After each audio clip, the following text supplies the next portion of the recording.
Welcome back to the Behind the Bell podcast. I'm your host, Ty Johnson, and we have a special guest that's near and dear to me, Auntie Yvette Justice.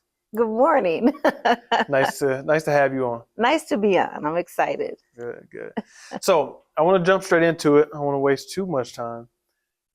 So in this building at Joliet West, how did you begin, or where did you begin your educational career? Was it at West or?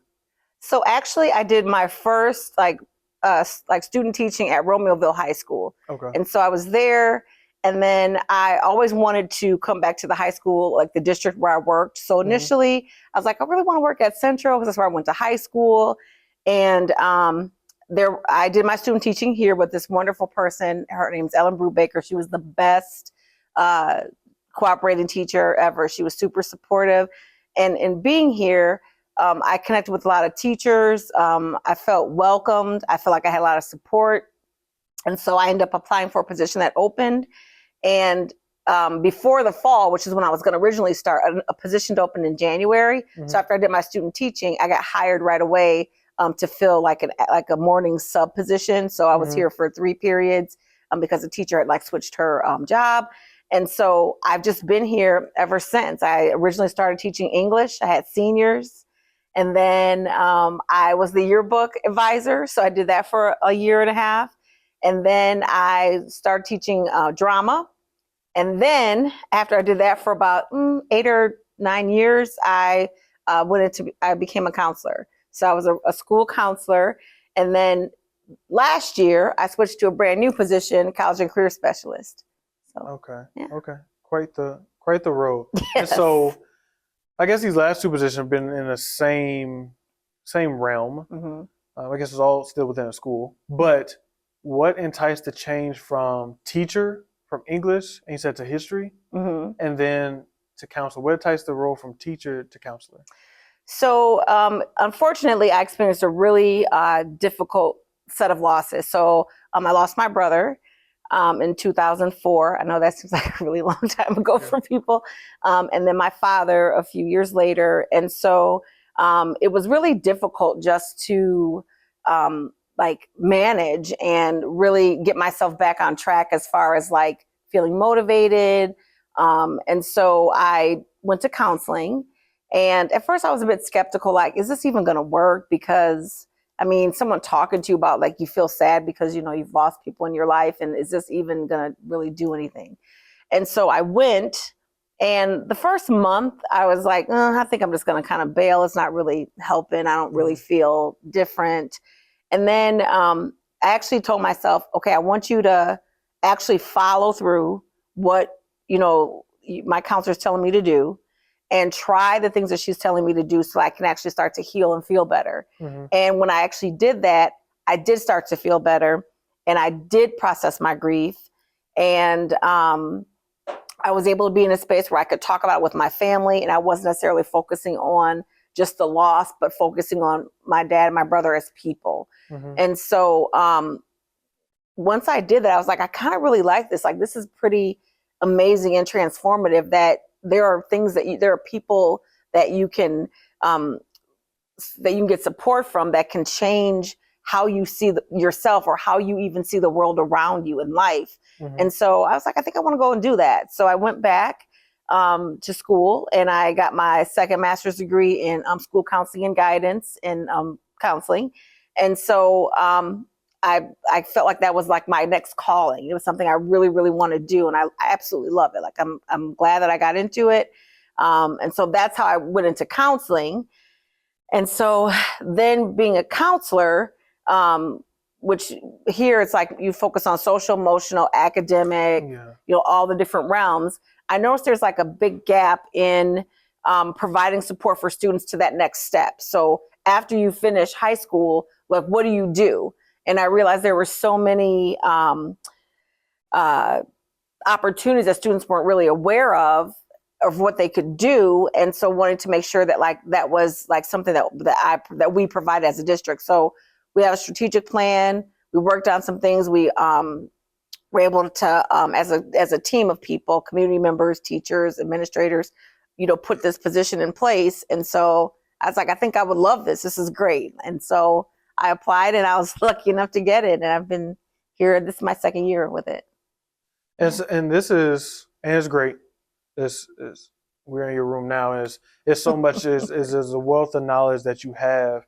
And it's very important to the students. Like this transition is a very pivotal moment in their life, whether they go into trades, whether they're going to college.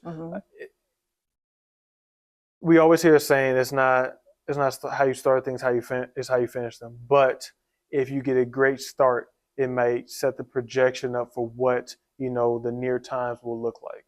Absolutely. And so it's very huge that they have a good start out to whatever their adult life is going to look like. And so with that being said, what kind of research and what are the things you do in this space just within this first year? What are some of the things that you have done for the student body to ensure that they have a great start to their adult life?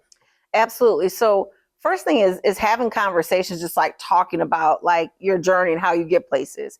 Because lots of times students see our finished product, that like we're working, we're in our profession, and we don't necessarily discuss the steps of how to get here. Like, how did you even get to where you are? And so I think acknowledging that it's scary, it's not something that you may know what to do, and also just exposure. So making students aware of like, there are so many things that you can do, but doing it in a way where it doesn't overwhelm them. So some of the things I do, I invite different colleges and universities here to visit our students on campus. And I ask them to speak about different topics that are important to students, like how do you pick your major? How do you know what you want to do? What if you don't know what you want to do? What if, like, how do you know this college is for you? What is it like being far away from home? And then I brought in like a lot of people from the trades because I think sometimes people going into the trades or students that have an interest in the trades are sometimes overlooked because lots of times it's like we're focusing on college readiness, and it's like it's college and career readiness, and there are multiple ways to get to your path. And so really breaking that stigma of going into the trades or that college is the only option, because it's really not. And so exposure, definitely going out and visiting places. So like, for example, we've gone on some college visits. This year we went to Illinois State University and Northern Illinois University and Illinois Wesleyan.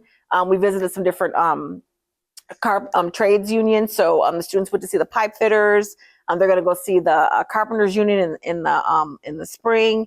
And so just really exposure. And then not only that, but getting like alumni and people who've graduated from our district to come back and like talk to students about their experiences, so students can see like there are people that share experiences that I have being in high school at Joliet Township, and then like where they are now. So being able to see like that you can do things, that you can, achieve like whatever it is that you really want to do. And so just kind of like wrapping around kids in all different ways that we possibly can, and inviting the community to do that too. And I love that. That's one thing I really love about this program is that's inclusive. You're taking in the traditional route of going to college, and what's kind of pushed, what's kind of supposed to be the goal, but you're incorporating what was once big, probably some years ago, but is now emerging again, going into the trades, going in, getting some good apprenticeships and getting good jobs right off the bat. And I think that's so important. But then you talked about another piece of bringing some essential mentors back to discuss their road, some turns that they made that helped them out significantly in the long run, but also some things some decisions they probably made that kind of stifled them in their growth. And so in saying that, you have built up a wealth of knowledge and a wealth of connections. How important has that been, not only for this role, but then also how important is that for students to know how to do to enable their success? So I think the big thing is self-efficacy, because I think a lot of students sometimes don't realize that they have the ability to do things. Like, so like we put like all these different opportunities out. So like we have like, hey, this person's coming to visit. There are different colleges you can go visit. The trades are here. Our military reps are here. So sometimes students don't see that they have the ability to do that. So they're like, well, that's not for me. I'm not going to be able to do that. And so they sometimes don't have the confidence to try it. And so what I have found is that I do is like, I just kind of like, I mean, I give them an option, but I just invite them down like, hey, you mentioned that you were interested in this. So I just call them out like, hey, guess what? I know you're not really aware of what we're about to do, but hey, this rep is here from, Illinois State, and you were talking about how you were really interested in going there. I just want you to kind of meet the person. Mm-hmm. And then like having that conversation, kids are like, oh my God, I didn't sign up, but I came down here because like you encouraged me to come down or you called me down. And then, so even like that, like sometimes just, I think we should, when we know that we have kids that are interested in things or we know kids have expressed an interest, I think just putting the information is not enough. I think we need to invite them in and welcome them in and guide them in. And so, yeah. And so that's great. And like, expose them to these different things. Mm-hmm. And how have you made those connections with all these different schools? Is it like the role you're in that they kind of reach out and they connect with you, or how have you put forth the next level effort to make these connections for the kids? So, well, I kind of do like interviews with people all the time. And I guess it's just like a natural thing that I do. Like I talk a lot, which you could probably tell. And I interview people like all the time. And so when I go to like different conferences or like sometimes I'll just call like an office, like with the electricians union, I just called them like, hey, so I have some students that are really interested. And so they were like, well, okay, well, we'll have to connect you with somebody. Then they connect me with somebody. And then like, I just like ask questions like, hey, I know that you want people in your union and in your apprenticeship. So like, how can we work together to make this happen? And so it's just really like networking. I reached out like to our Chicago area, like regional reps, like a college site where you can like invite people to like come out to your school. I use School Links, of course. So just really like talking to people or, you really network with people and connect with people. So, For sure. and just kind of hearing their stories and who they are. And then I'll just like be like, hey, would you be interested in kind of coming and talking to kids about like your experience as an athlete in college? Like, you want to talk about? They're like, yes, absolutely. Because most of the time they're only pulled to talk about, getting kids to go to the specific college. But as I tell them, it's more than that. Like, that's not like, who are you? And like, how did you get here? And like wanting them to share that with kids. For sure. That networking piece is so huge. I don't think we could put enough emphasis on how important networking is. Absolutely. Sometimes it's not about what you know, it's who you know, but better yet, who knows you. So I think it's very huge and I think it's very important that we put an emphasis on that.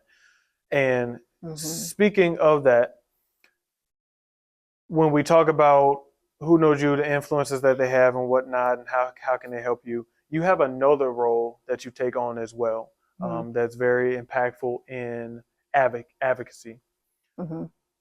In your role of the president of the teachers union, yes.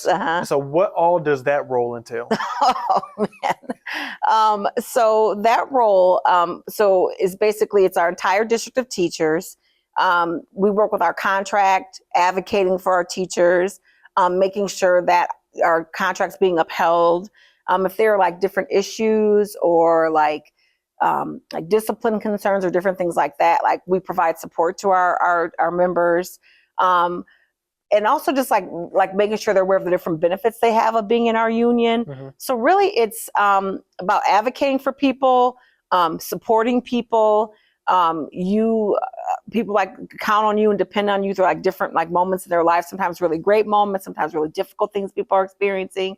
So just really, like I mentioned, like that whole wrapping around people and just providing like that support and also building and keeping a relationship between like our teachers union and our members of our teachers union and our administrators as well too. Just making sure that like there's clear communication and that, everyone understands like the goals of each group and making sure we're working together for like to provide the best for our students. For sure. For sure. And so speaking about that connectiveness, we have a little bit of history as you were my counselor when I was in high school. I was. And so speaking on that, and you've been here for a number of years. And so when we talk about just the growth of the environment, school environment, the growth of you as an individual, growth of your students, how has it been to see the transitions of students either going off and going to school or coming back into the community? How has that dynamic been for you? Well, I would say it's wonderful. So like when you graduate from high school, by the way, he was a great student. So that was awesome. But when you graduated from high school and then you were coming back, because I think you did like an internship with Mr. Picotti. Yeah. And I was like, I feel like Tyler just graduated like 5 minutes ago. And so just seeing you like as a student and then like you're an adult and you're coming back, like again, as I mentioned, was really important, coming back to the community and the district where you went to school and students being able to see that and us being able to see that. It's pretty amazing. Like, I think we have a lot of people who have done that. And I think that speaks to, just the idea that like, our students are connecting with our staff and our teachers here and like recognizing that like you do have these cheerleaders that are really pushing for you and want the best for you. But I will say it's really great to see. Like, I love it. And it's like, I feel very proud of definitely proud of you and proud of other students that we see that come back. So I love it. Like, it's pretty awesome. That's great. I think it is too. And it's great, but for me, it's kind of weird. It's like, for me, even though I introduce you by your first name, it's hard for me to call you by your first name. Yes. Just because it's, that relationship was built yes, in a different absolutely. way. But it's great because now I have, a support system and, all the different people that, were here when I was here that I developed a relationship with. It's just great to be around that. But then I think that's why you're so successful in your job, whether it be, I didn't get a chance to experience you in teaching. I'm pretty sure it was great. But, in counseling, but now in here, I think it comes kind of natural to you because you develop such a great relationship, and that's the baseline. The baseline is the relationship 100%. That you have developed with the student, and it's not even necessarily the student, but with the person. It's not that hierarchy with you. It's the person. Obviously, you still have to establish those boundaries or whatnot, but you talk to the person, you develop a relationship with the person, and then that is what's able to essentially help you all transcend as a collective unit. Absolutely. And that's something you really bring up that's important is like, I feel like I learn as much from my students and you as much as you learn from me. So like, even like last year, like when you were doing your internship, like you were like coming out, you're like, hey, I think this might be an important topic that like students, could benefit from. And just like really even like that. And so last year, and I remember telling my students last year, and they were like, oh, we don't really think so. But I told them I learned a lot about what I need to do from you.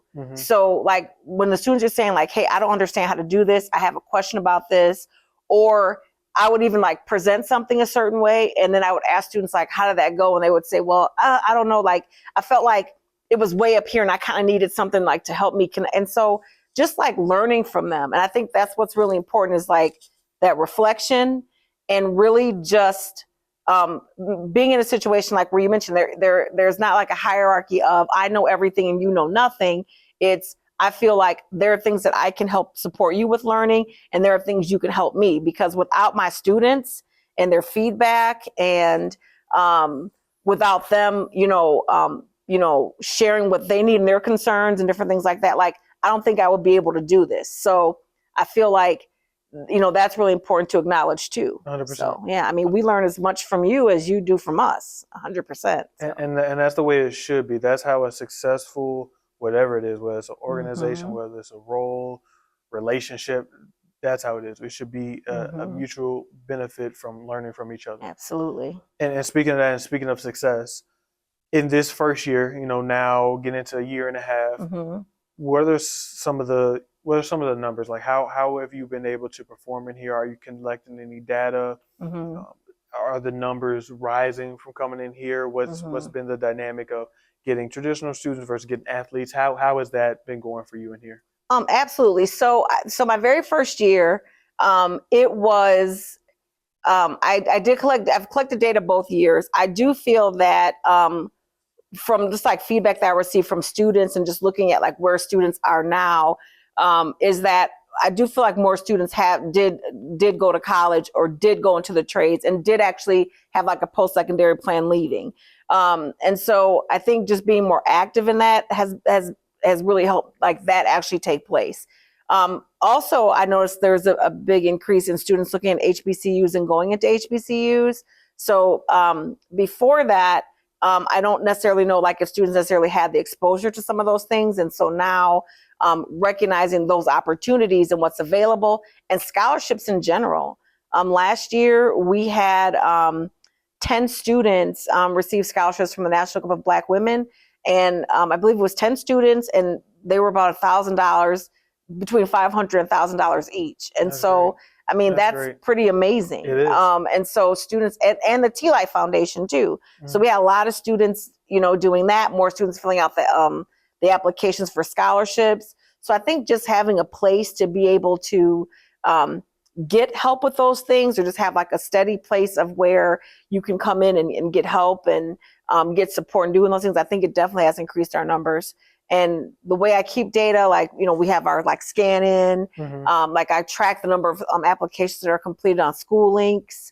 And then like I also use like Google Forms just to kind of see like how many students are going places. So like last year alone, we had over 450 students actually go to visit a college or a post-secondary like event place. So like the Carpenters Hall, the unions, college visits. So over 450 students total. And those events are amazing. So I had the privilege of going on 2 or 3 of them, and it's so nice. You take care of the kids. They're able to see, because what's unfortunately so true about the environment and space that we live in. A lot of our students haven't been.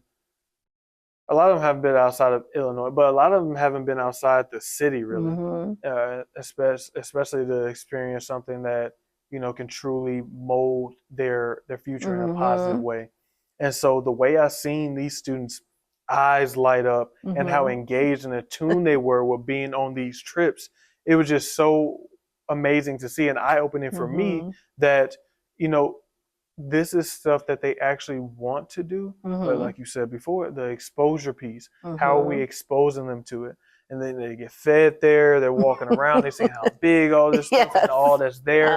And so it's just truly amazing. And it takes a next level person, if you will, to take these students, and you don't go solo, so you have a couple other chaperones. But to take high school students to a college campus, it takes a different level of mentality to do so, because expect them to go wow, but you do it year over year, week over week, month over month, and it's just truly amazing. I thank you for doing that. Thank you, and thank you for going, because last year you were like one of my people, like tagging in, like, Tyler, please help me. But you went to U of I, and then you went to Northern, and it was nice. I truly did enjoy it. Like that's the exposure that we need. I wish I was able to actually attend one of the union ones, because it's so interesting. I know over at the other schools, they went to some different ones. I still wasn't able to go to those, but I would love just to see. We'll have to connect to make sure that you go this year. Get some students at your building, and we'll go. Absolutely. That would be nice, because I truly think that's an avenue, because going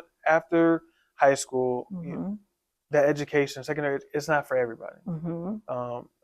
So I think that getting into a trade is something that you can be successful at, something that you can make a sustainable living in. Absolutely. Is very important, because financial issues are one of the top issues out there. Like if you don't have resources to eat, clothes, shelter, stuff like that, pushes you to do things that are uncharacteristic. And so I think it's very important that we have these resources out there in order to get these, not just students, but just people in general, more successful. Absolutely. Yes. And so with that, I think that, once again, you're perfect for the position. But Thank you. One thing that I think people don't know about this position, and I think it's another thing that really gravitates you towards this, you're a sports fanatic. Yes. You really love sports. You you know more about sports than I do. And so what grew you, or what kind of drew you into the sports? So my favorite team in the entire world is the Pittsburgh Steelers. We had an awful, horrible game Thursday against the Cleveland Browns. So it was terrible. We lost. and it was very sad. But that will be the only loss. We are going to win the Super Bowl. But I just like watched sports with my dad. And so like my dad would watch like football every Sunday and all the time. And I remember we had, when this was like a very long time ago, like when the Bears won the Super Bowl in '85, the Super Bowl shuffle. I used to watch that VHS. I know people know what VHS is, many years before your time. But I used to watch that video all the time. My brothers and I, like, we knew the words, we knew the raps and everything. And so, just really like watching sports with my dad. And then, I was just like, I don't know, I love it. Like, it's a lot. It's like spending time with family, having good food, enjoying cheering for your favorite teams, just all those great things. I love it. So. And so is it just football, or what are your... Football is my main one. Now, okay. I do like college basketball, and I will watch like NBA basketball. I do like that. But my favorite of all is football. Okay. Yeah. Okay. Baseball's a little, I go for the hot dogs and like the soda, but the social stuff. Yeah, but not like not the game. It's a little boring. Okay. Sorry, any baseball fans.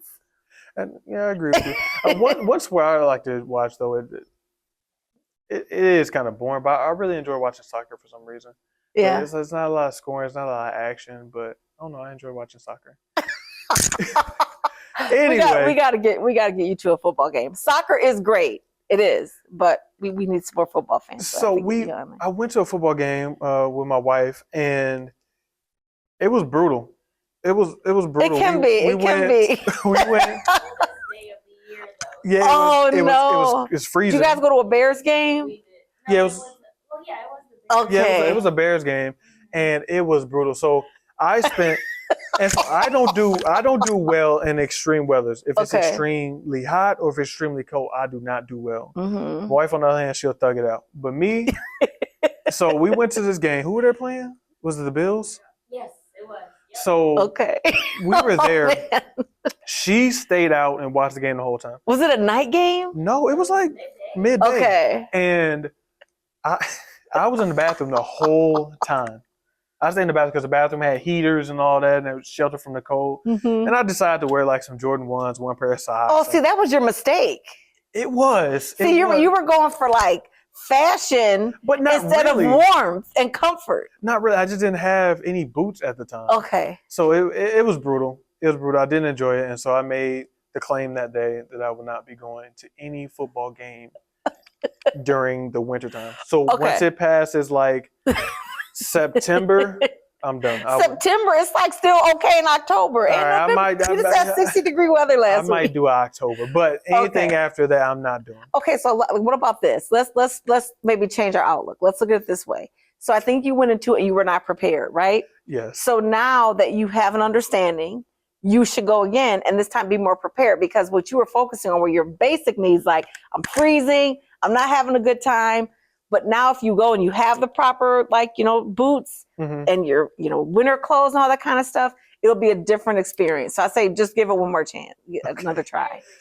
Yes, I think so. And you see, this is why she's Auntie Justice. You see how she has went into that? She's tapped into Auntie mode real quick. This is why she's Auntie Justice. And so you spoke before about how family is so big to you. And I know that you experienced in your life a number of tough losses. Can you tell me a little bit about those and how you were able to reign triumphant and resilient past them? Absolutely.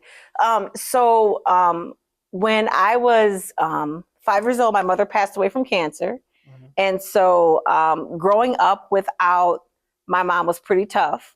But my Aunt Pen, who is she was such an amazing person.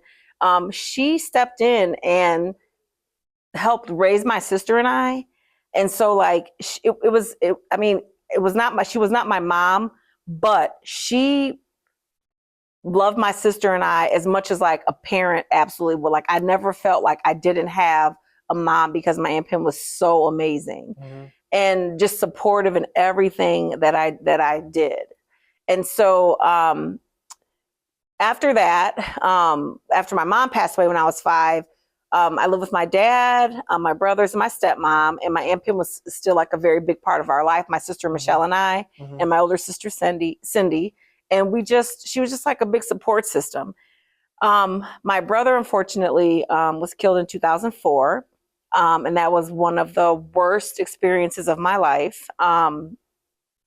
It was like one of those things where you read about things happening to people, and you know those kind of things happen to people, but you don't feel like it's something that's going to like happen to someone in your family. Yeah.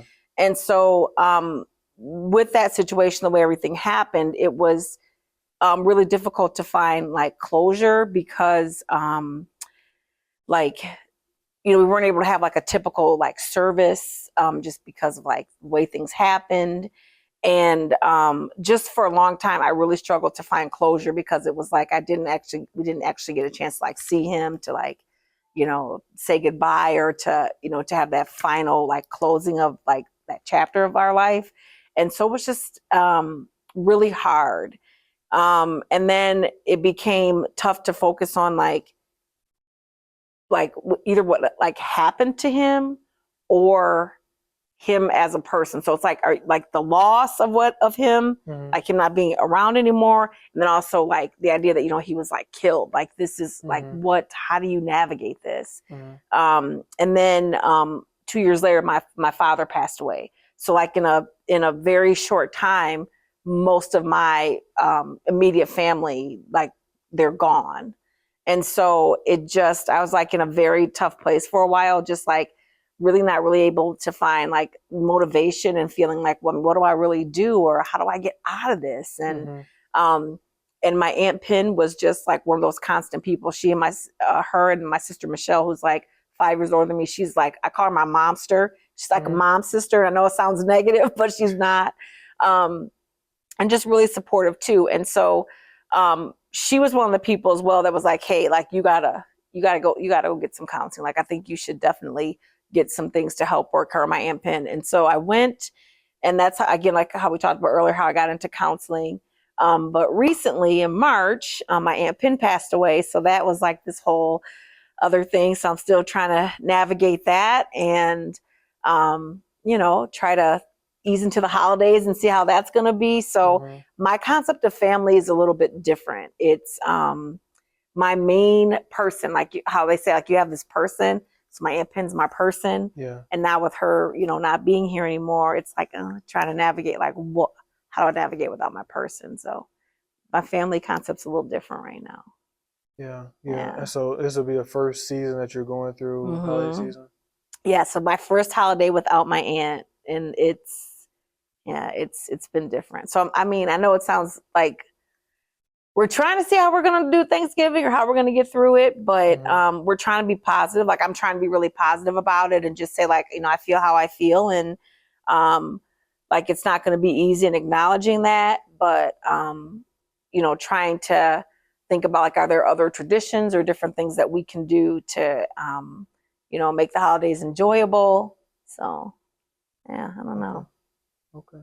And yeah, it's tough. You know, it's never really, you know, you can talk about, you know, therapy. You can talk about, you know, oh, if you get through this, you just go to counseling, and you can say that all you want to, but until you like, once you experience it, like it's actually happening to you, it's kind of hard to navigate that space. Absolutely. And so, in this space and time for you,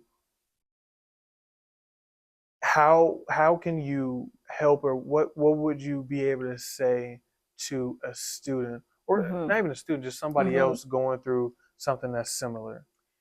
I just say really what I think people have to do is be able to sit in it. And so lots of times we feel a certain way. We're like, okay, I have to fix it, and I have to feel better like right now.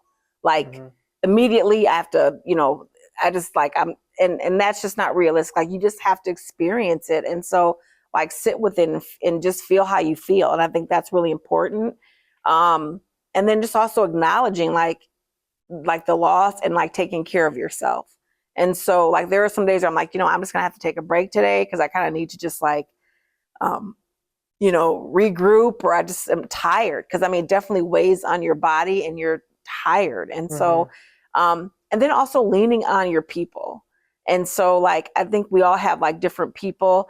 And I think we had kind of spoken about this a little bit before, that like you have your biological family, like the people who are your family, but you also meet people in your life that are like your family. And so I definitely have some people like that, that are people that have become my family.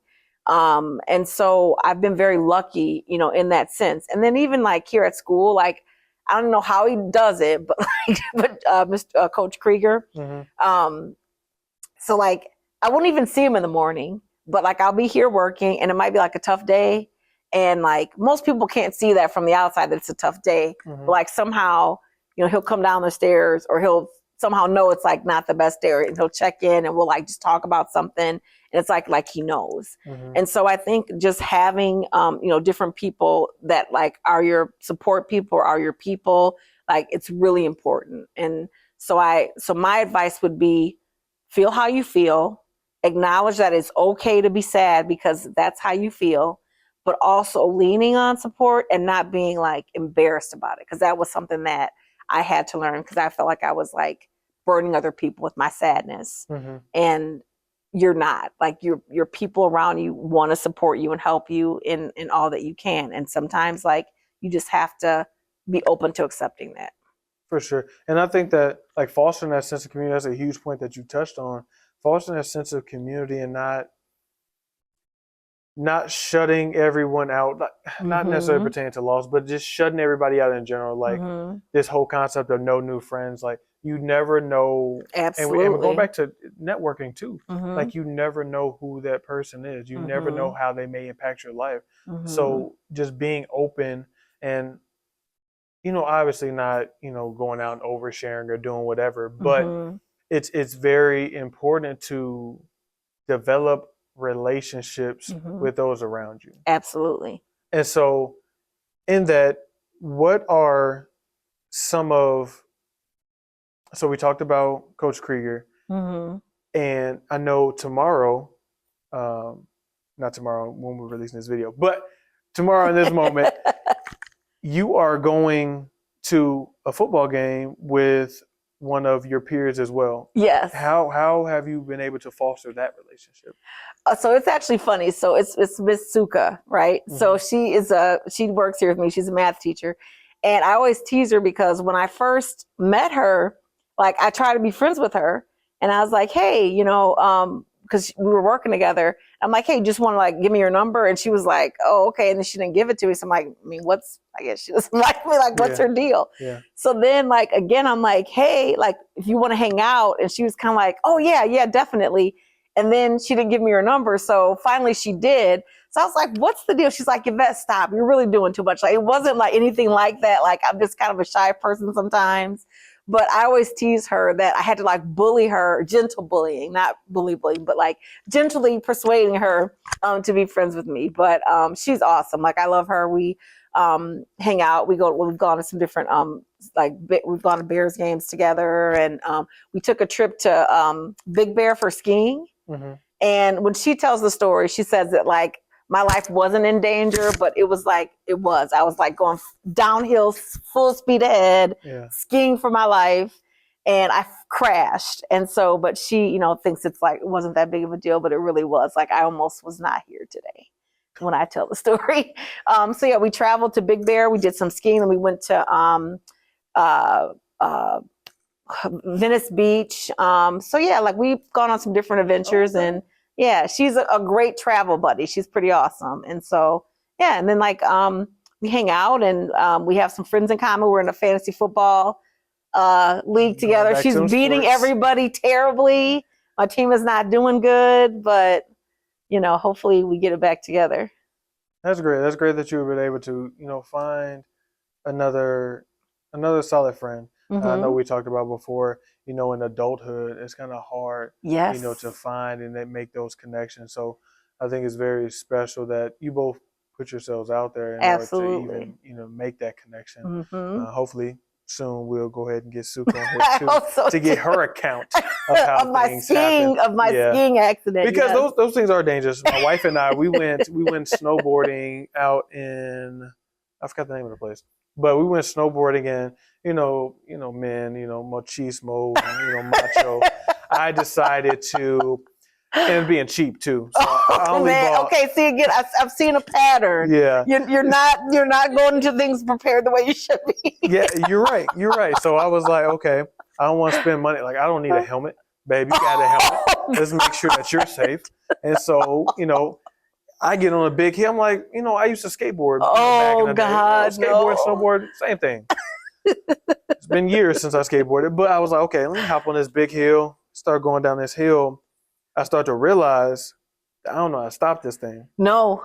And so I'm just sliding. I'm like, okay, so if I just turn hard and quick enough, maybe I'll like start to slow down, and then worst case scenario, I'll fall on my butt. Did not go as planned. And so I did hit my butt, but soon after I hit my butt, I hit my head. Oh my gosh. Yeah, and my wife asked me, like, how was I feeling? I told her I was great. I was cool. It didn't even hurt, Oh my but goodness. I was hurting so bad. Do you have a concussion? Probably did, but I didn't go to the hospital or anything. I just, machismo. I was macho. Okay, the rule is whenever you ski, you have to have a helmet. I know. Yeah, I should have. But like I said, I was being cheap. Oh no! And you guys have to remember pizza. So pizza. Snowboarding. Yeah. Well, Sue can give you some tips on snowboarding. She's like a snowboarding master. How else did you go? Oh man, we went. It was like a little bit before COVID. I think it was 2020 actually, like January. No, maybe it was 2019. Well, no, it was 2020. Yes, because everything kind of shut down in March. We went in February. I think that's when we went.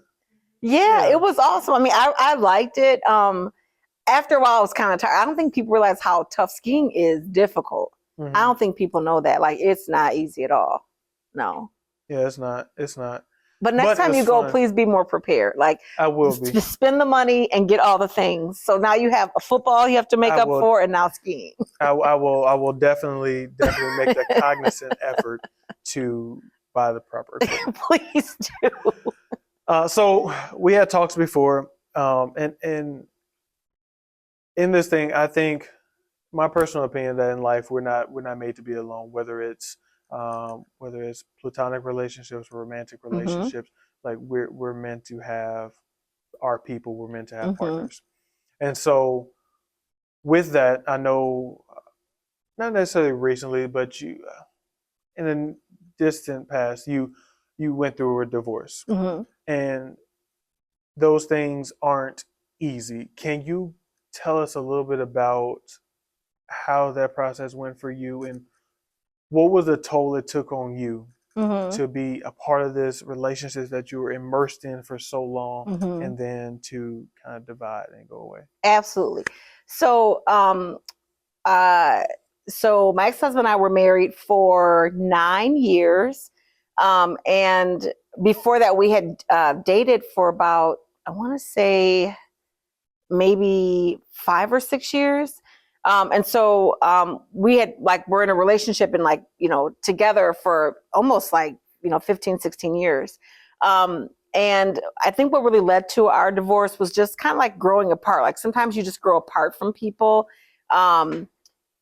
And you change, and it's like sometimes you change and you grow apart. I think that's what really happened. But I will say it was very difficult because this is a person that I see every single day. We talk every single day, and you build a life together. It's we had our house together, we have our dog. And so you basically become very connected with this other person. I mean, pretty much, actually all aspects of your life pretty much do. And so, I think when I got to a point where I realized our relationship is over, it is time for us to get divorced and all those kind of things. It was very difficult because I felt like I'm dumping my best friend. I'm leaving a person who really means a lot to me, that has supported me through some of the most difficult moments in my life. So he was really supportive during the loss of my brother and my dad. And so it was really difficult. I mean, even my identity was different. And I just remember changing my last name, oh my gosh, my last name is different now. Yeah. And I just remember the first set of days, where we didn't talk every day. I'm like, this is so weird. I'm used to talking to him, or what's he doing right now? And he's wondering what I'm doing right now. So, We have finally now gotten to a place where we're friends, and we talk and regularly, and we keep up with each other. But it's definitely different.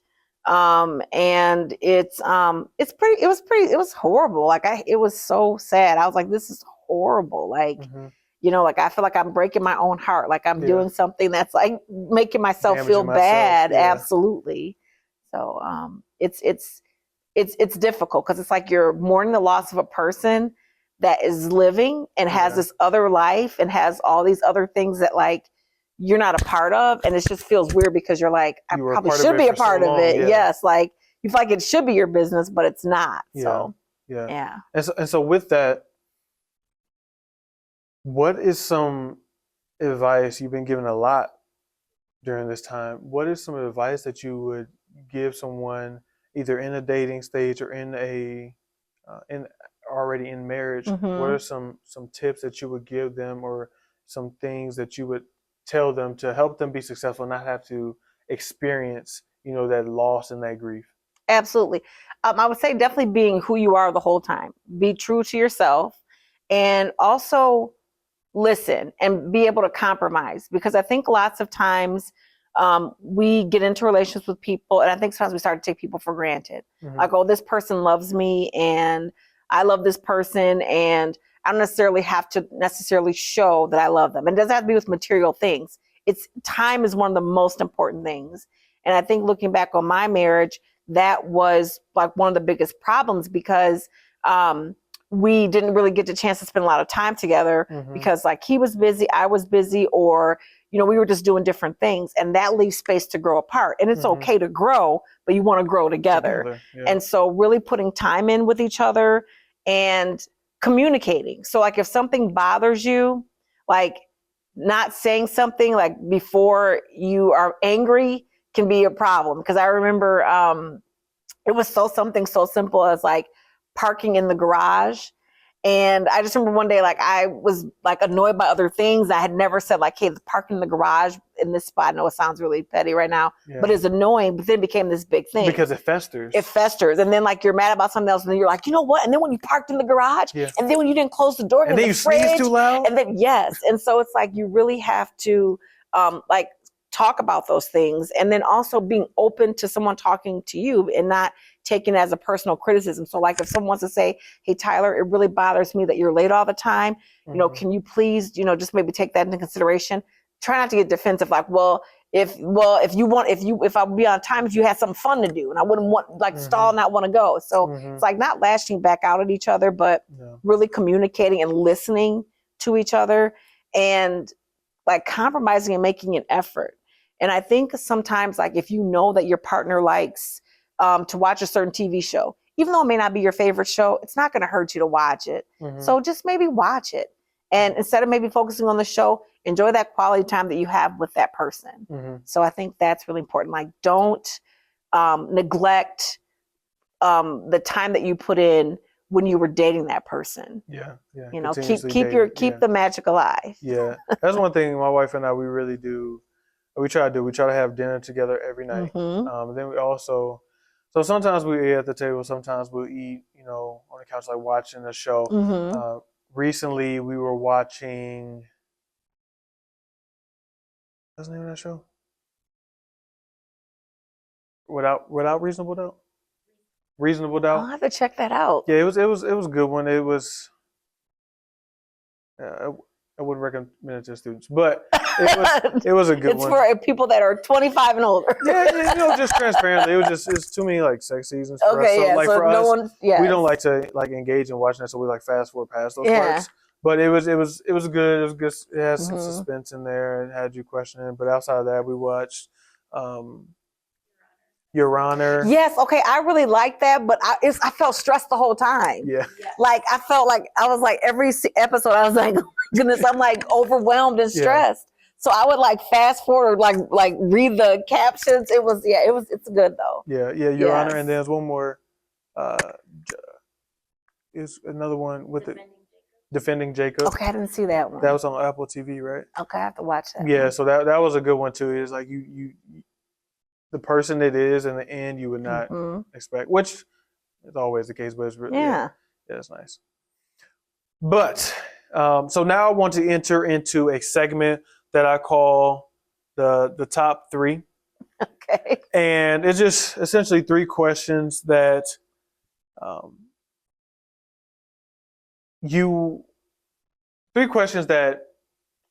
I'm going to ask, like a rapid fire kind of thing. You can expound on it if you want, or you can leave it as it is. Okay. But it's going to be kind of raffled off at you, and then we'll just go from there. Okay. Got it. Okay. So first question is, if you can only eat one food for the rest of your life, what would it be? Bacon. That was very quick. Why? I have to know why bacon. Oh, I love it. It's like crispy, delicious. And I don't know, I love bacon. Like it's good. Okay. I don't know why I love it. Like I would eat it every day. Okay. And then if you could be any actor, actress, sports player, any celebrity, who would it be? Ooh, that's a good one. Huh. I would say, man, that's like a tough one. Yeah. Any actor, actress, any celebrity in any general. celebrity in general. Maybe Beyonce. Why Beyonce? I don't know, because I mean, she's a good dancer. Mm-hmm. She has a lot of fun, and she seems pretty creative and inventive. Mm-hmm. And yeah, that's a lot of pressure. And then all the paparazzi, you can't go. Oh, that's true. You can't go to Mariano's. You can't go to Walmart. You can't go to none of these places. That is true. Or okay, so if my identity needed to be like concealed, maybe like like one of the people like from Daft Punk or something, that they have the mask, you know, really who they are. Yeah. That way you still get all the fame, and I mean not the fame, but you still get like all the benefits, the fortune, but like people know who you are. Okay. Yeah. Okay. And then the last question I have is, how do you define happiness, and have you found it yet? So I define happiness as I would say love. And I would say, you know, having the opportunity to be surrounded by people that you love and people that love you. And there's like no, like, to me, better feeling than that, is to just be around people and to have people in your life that are rooting for you, that want nothing but the best for you, that are genuine and actually love you. And I think that is something that I feel like makes me happy. And as far as, do I feel happy now? So there are parts of my life that bring me joy, but to be honest, like since my aunt passed away, I haven't. I haven't really felt. Yes, I haven't really felt like super happy, just because, like I mentioned, like she was just this person who like made me feel that way. Like even when I was experiencing like really like the losses of my life, like just my Aunt Pen's genuine love for me and care for me and support for me, like she just like this was just like this magic person. I feel like this awesome person. So with her loss, it's been like I haven't felt that way. Like I have moments of joy, but like happiness that I felt before, not yet. But maybe it's coming. Like I'm not gonna be pessimistic and say it's not, but I'm hopeful that I will feel that way. But no, I don't feel that way now. For sure. I appreciate that honest answer. Yes. And so I agree with you 100% with the love, because, you know, for a while I think that love in general, like positivity and love, I think that's something that truly needs to be on display, and what people truly seek out. Absolutely. They want to feel love. They want to feel a sense of belonging.